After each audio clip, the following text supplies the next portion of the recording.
Di sekolah ini, interaksi remaja membentuk karakter mereka setiap hari. Namun, di balik dinamika pertemanan, masih muncul persoalan yang sering tidak terlihat seperti bullying. Melalui field study di SMA Negeri 20 Surabaya, kami menelusuri bagaimana dekadensi moral muncul dalam bentuk perundungan, baik verbal, sosial maupun digital. Penelitian ini bertujuan memahami pola, penyebab, dan dampaknya bagi siswa, sekaligus menggali upaya pencegahan yang sudah diambil pihak sekolah. Menurut salah satu siswa, orang yang suka bully adalah orang yang nggak percaya diri dan suka mencari kesalahan orang lain. Aku tuh orang yang bully itu biasanya orang yang nggak percaya diri, jadi kayak dia suka mencari kekurangan dari orang-orang lain gitu. Hal ini pun diperkuat dengan berbagai pengalaman dari para siswa. Kalau dari aku sendiri, aku nggak pernah mengalami sih. Wajarnya ya pernah ya Mas ya, karena ya misalnya bullying verbal gitu kayak ngejek sama orang tua gitu kan udah. Sebagian besar merasa sedih ketika temannya menjadi korban bullying. Jujur aku sedih kalau Hal itulah yang menandakan adanya menurunnya moral di antara para siswa. Dia merepresentasikan menurunnya moral siswa. Misal kita sebagai manusia yang masih memiliki empati, masih memiliki rasa kasih terhadap manusia lainnya, masih memiliki rasa melindungi, kita tentu tidak akan melakukan sebuah tindakan pembulian. Kesesuaian ekspresi diri dengan nilai moral siswa juga menjadi perhatian narasumber. Menurut Jihan, terdapat beberapa siswa yang mengekspresikan diri secara berlebihan, misalnya melalui penggunaan make up yang tidak sesuai dengan peraturan sekolah.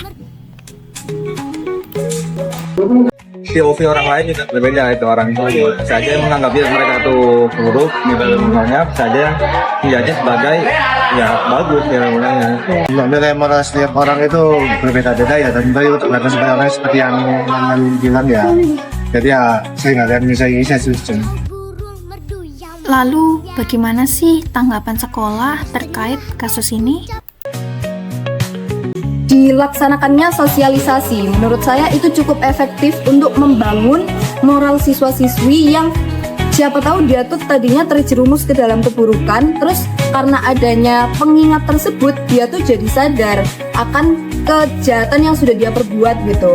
Terus habis itu selain sosialisasi juga dibiasakannya kebiasaan-kebiasaan baik seperti mengaji ketika pagi, terus beribadah di, kan kita ada yang selain agama muslim nih, biasanya tuh kita ada berdoa bersama yang selain muslim. Terus habis itu ditempelnya poster-poster tindakan dilarang bully. Terus habis itu tindakan secara langsung oleh guru, kalau di BK nih kalau ada anak yang bersalah tuh langsung ditindaklanjuti secara tegas gitu.